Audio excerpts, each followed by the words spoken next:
Familia, muy buenas noches, bienvenidos a este ratito para hablar de salud. Esto es Médicos y Comunidad, varios años en el aire ya, y está su conductor en pantalla, doctor Omar Maresca. Buenas noches. ¿Cómo le va, Raúl? ¿Cómo estamos?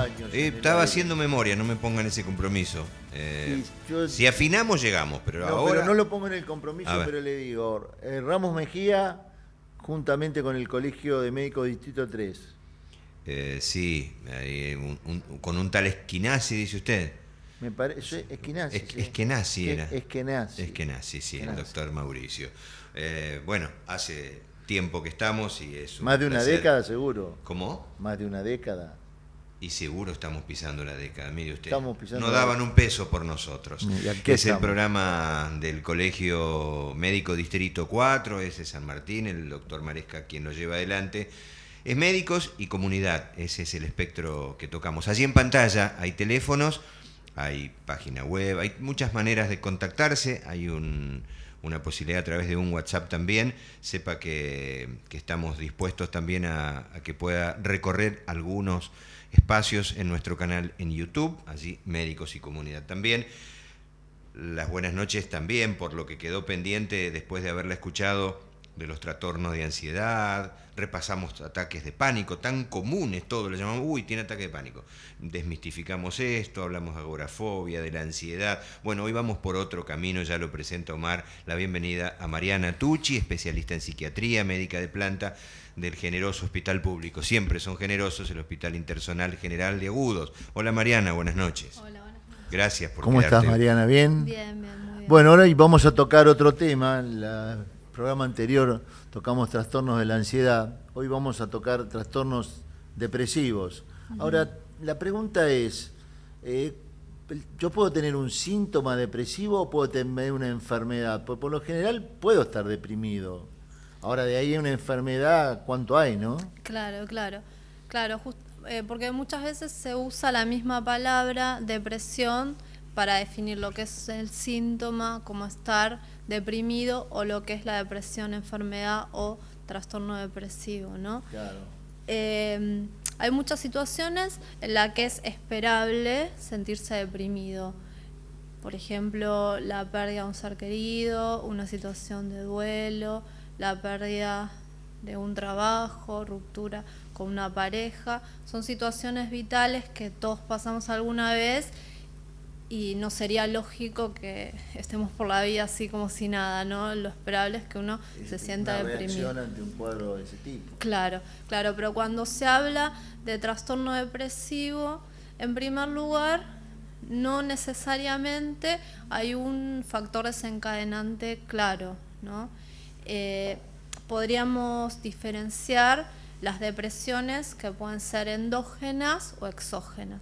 Las depresiones exógenas es cuando hay otro tipo de enfermedad o patología clínica que causa síntomas depresivos.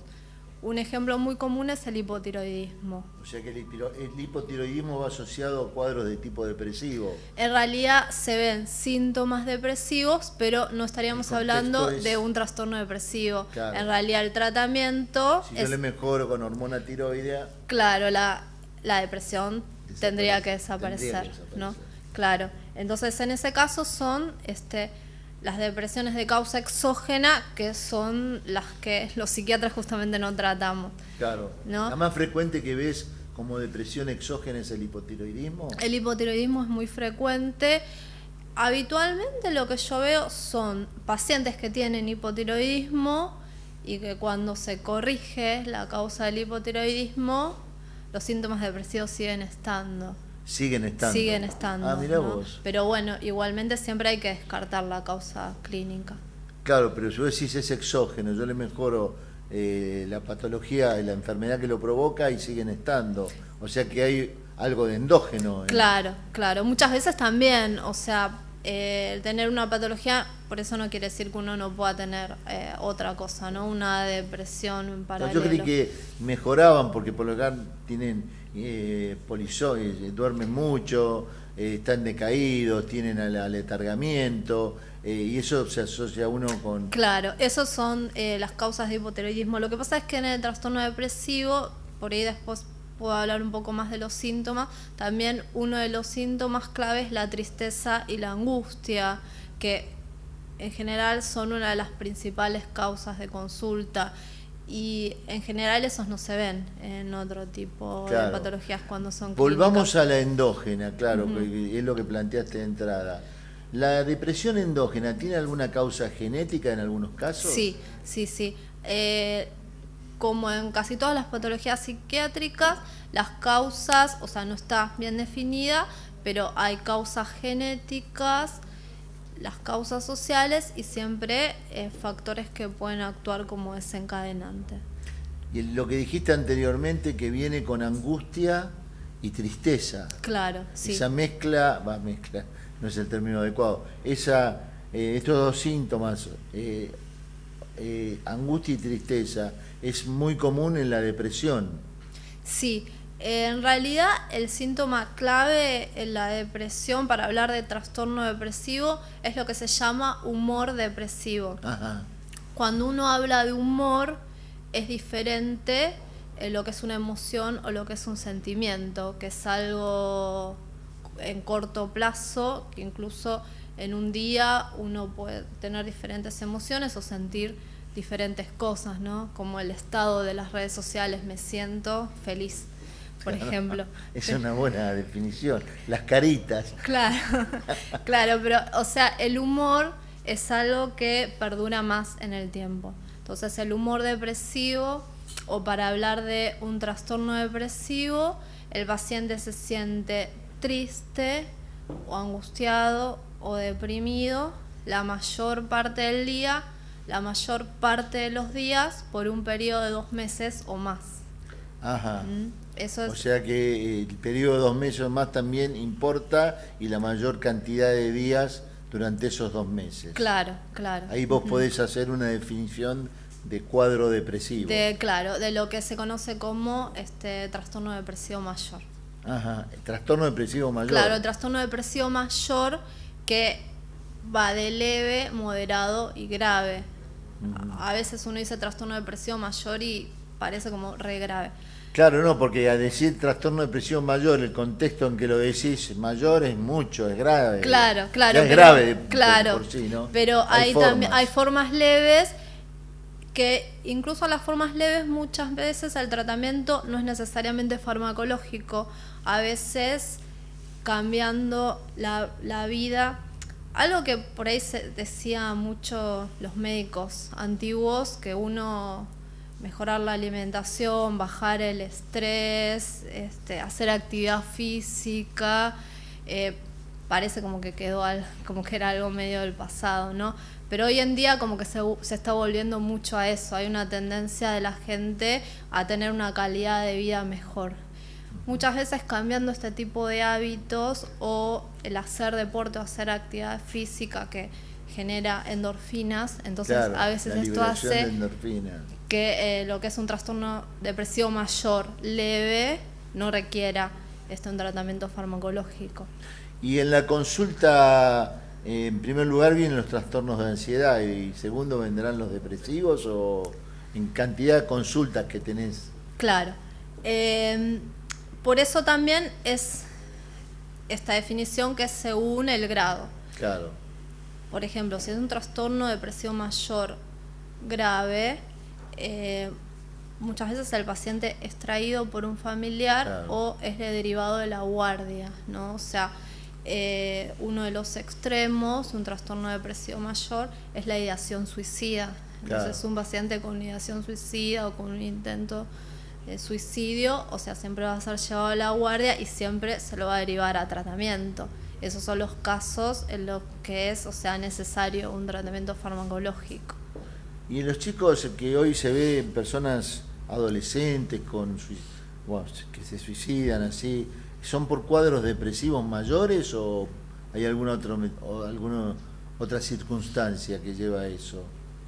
No, en realidad el suicidio, o sea, hay muchas causas, o sea, hay muchas patologías psiquiátricas que pueden llevar. Una es la depresión, pero por ejemplo, en el otro extremo, lo que puede ser un episodio maníaco, también puede haber riesgo de suicida, o en los pacientes esquizofrénicos, o bueno, hay muchas patologías en realidad en los que se puede llegar a un intento de suicidio, ¿no? Pero bueno, la depresión es una, sí. Y hay otra patología que son los trastornos bipolares. O sea, ¿por qué no charlamos un poco de eso? Porque a veces se puede llegar a confundir la depresión con trastornos de tipo bipolar. Claro. En realidad, lo que yo describí, el trastorno depresivo mayor, también se lo llama depresión unipolar, que es decir, una depresión que no es bipolar. Para que haya un trastorno bipolar, tiene que haber sí o sí un episodio de manía o de hipomanía, que es un poco más leve. El episodio de manía, o sea, los síntomas, es, para ejemplificarlo, como todo lo contrario a lo que es la depresión, donde la persona se siente triste, angustiada, desganada. O sea, en el episodio maníaco, todo lo contrario, ¿no? Se siente eufórico, no duerme, excesivamente feliz, puede hacer gastos compulsivos. Pero es importante diferenciarlo porque en el trastorno bipolar, la mayor parte del tiempo los pacientes se encuentran depresivos. Se dice que el 40% del tiempo están deprimidos, un 40% pueden estar eutímicos, o sea, sin estar en esos extremos, y es muy breve el tiempo en que se puede presentar un episodio maníaco. El riesgo Ni esa suerte tiene. Claro, claro. En realidad el paciente en un estado maníaco se siente bien, es el familiar el que lleva al paciente porque ve estas conductas de riesgo, ¿no? Claro, son conductas de riesgo también. Pero es importante el diagnóstico. Yo creo que se da mitad y mitad, la depresión y la hipomanía. No, es más la depresión que los cuadros. Claro, sí, en general. Hay pacientes que prácticamente están siempre episodios maníacos y sin eutímicos, ¿no? Pero en general la característica es la depresión. Por eso es importante el diagnóstico, porque uno antes de dar un antidepresivo por ahí tiene que evaluar el riesgo de trastorno bipolar, porque si uno medica a un paciente bipolar solamente con un antidepresivo, es lo que se llama el switch maníaco, ¿no? Pasar al paciente a un estado de manía. Bueno, ahora vamos a pasar a una pausa y después seguimos con trastornos bipolares. Me deprimí. Hagamos una pausa. No queríamos interrumpir, hace rato que están las señas dando vuelta por allí, porque buscábamos que Mariana redondee. Sí, está muy bien. Un corte muy breve en Médicos y Comunidad, ya estamos de vuelta. Justo el tipo.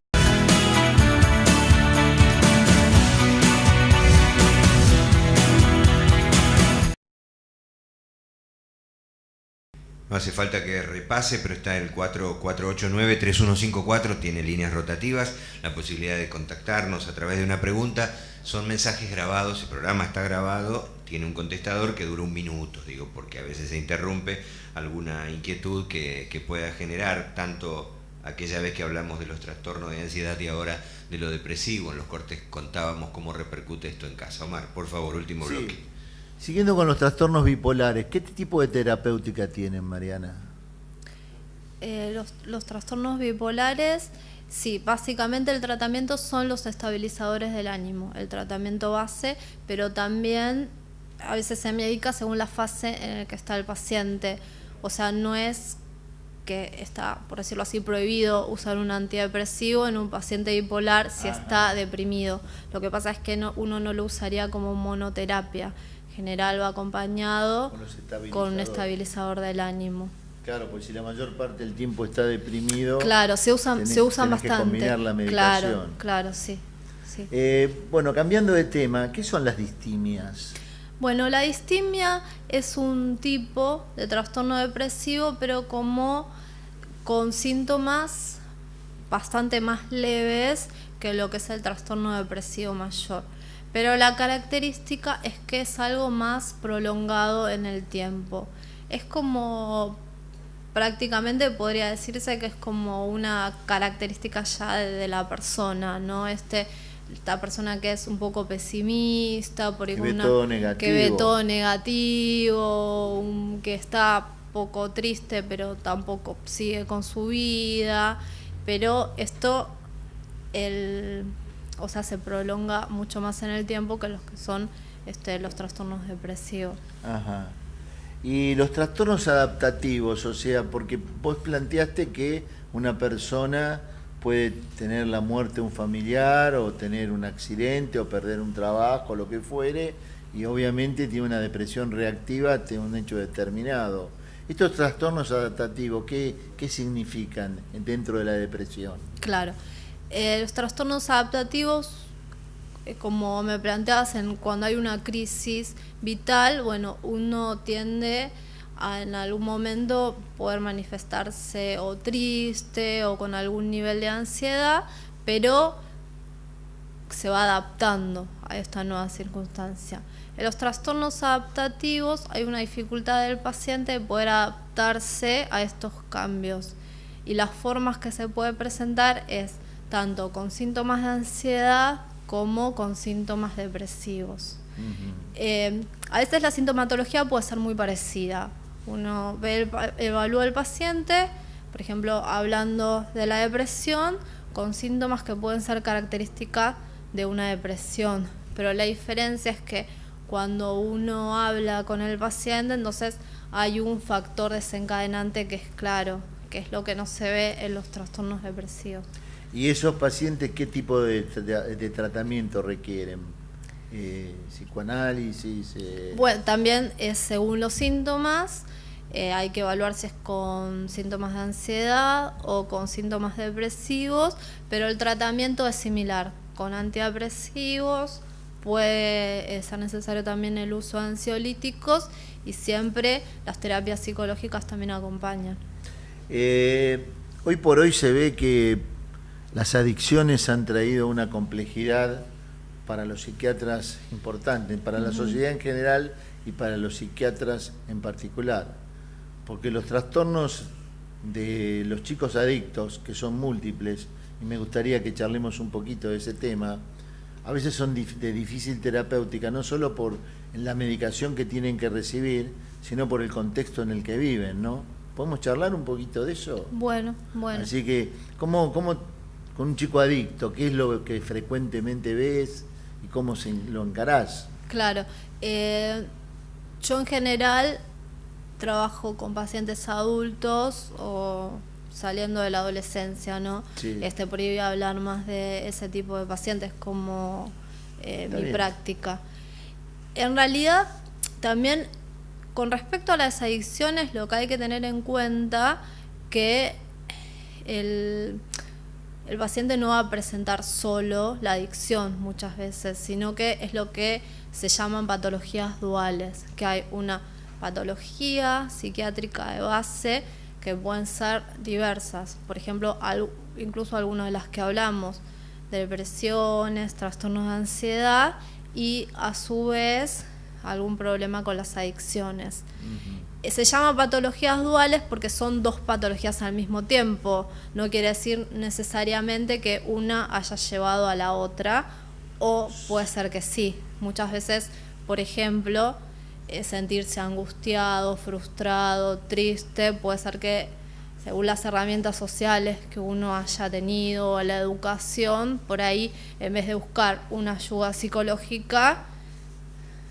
consuma alcohol o algún otro tipo de drogas.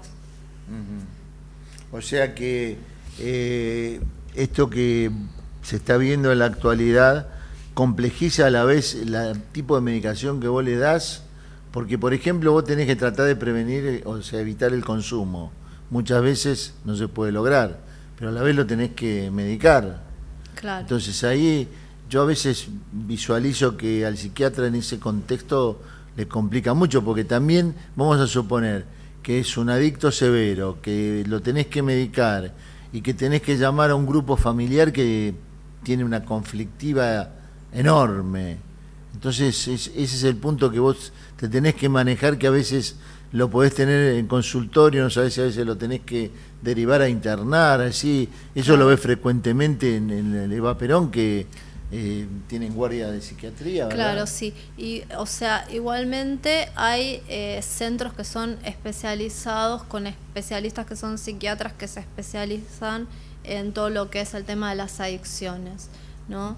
El tratamiento de las adicciones es bastante diferente a los tratamientos que nosotros hacemos habitualmente y muchas veces, o sea, requiere internación, porque también lo que hay que tener en cuenta es el tema de la abstinencia, claro, ¿no? Que la abstinencia según la sustancia puede llegar a ser muy grave. Entonces, o sea, no es real por ahí pensar que un paciente va a dejar de consumir de la noche a la mañana y que lo va a poder hacer solo sin ningún tipo de ayuda, ¿no? Muchas veces lo que necesita es una internación por un tiempo para pasar este periodo de abstinencia y para poder el cuerpo estar limpio de esta sustancia. Porque a veces también lo que pasa es que cuando una persona está en el contexto de un consumo, tampoco puede pensar claramente. Claro. Entonces a veces la voluntad de saber si uno quiere dejar o no de consumir está un poco influenciada por estar intoxicado. Claro. Esto también a veces es un problema que se plantea porque todos los tratamientos para adicciones o las internaciones son voluntarias. Entonces, claro, ¿hasta qué punto se puede decir que un paciente adicto, no estoy hablando de todos los pacientes, no, pero en pacientes adictos muy graves, hasta qué punto está su juicio conservado como para poder decidir si quiere hacer un tratamiento o no? Y por otro lado, muchos que tienen, personas que tienen cuadro de tipo depresivo van a la adicción como salida. Claro, sí, es muy común. O tipo de cuadro de otro tipo, ¿no? Claro, sí, es muy común. Por ejemplo, el alcoholismo, o sea, el alcohol lo que produce en un primer momento es euforia, esta sensación de bienestar, de sentirse como yo puedo todo. Entonces, bueno, justamente si uno tiene algún síntoma de angustia o depresión, o sea, es muy común las canciones de uno dice, bueno, estoy superando una pérdida amorosa, me voy al bar, me emborracho, y en realidad por un tiempo por ahí funciona, ¿no? Es ficticio, ¿no? Claro, en realidad sí, es una irrealidad y es algo que es corto en el tiempo. Si uno va teniendo estas conductas y cada vez que a uno le va pasando algo se refugia en el alcohol, bueno, esto genera una dependencia y la vida le va a ir empeorando cada vez en muchos aspectos. Claro, no me miraste como siendo ficticio, no el amor es maravilloso. Tu voz así parece. ¿Quiere que le recite algo? No, por favor. Nos queda un minuto, cerramos, Marco, con la invitada. No, en realidad, bueno, un gusto tenerte y creo que no es un trabajo fácil el de los psiquiatras, máxime en este momento. Y la última pregunta que te quiero hacer es, ¿tenés una respuesta favorable? Me imagino que en este contexto algunos pacientes mejoran de sus cuadros depresivos, ¿no? Y con la terapéutica. Sí, la depresión también tiene muy buenos resultados y el tratamiento también es con antidepresivos básicamente. Hay distintas clases, ¿no? Hay muchísimos antidepresivos. También por ahí tiene que ver con que la depresión es estadísticamente es la segunda causa de invalidez laboral después de todos los que son las enfermedades cardiológicas. Entonces, bueno, hay mucha gente preocupada porque se salga de estos síntomas. Claro, que no baje la productividad. Entonces, o sea, nuevamente o constantemente salen antidepresivos, hay una gran variedad como para todos los gustos y para evitar diferentes efectos adversos. Así que es cuestión de consultar y bueno, a veces también un poco cuestión de probar, ¿no? Porque no todas las personas responden igual a un mismo tratamiento. Bueno, gracias Mariana, Raúl. Muchas gracias Mariana. Mariana, especialista en psiquiatría, médica de planta del Hospital Internacional General de Agudos, el Eva Perón. Muchas gracias por haber venido. Entre tanta ansiedad y tantos depresivos, la confitería alemana de Castelar, responsable de nuestro catering, te ofrece un pequeño presente en chocolates. rico para esta época.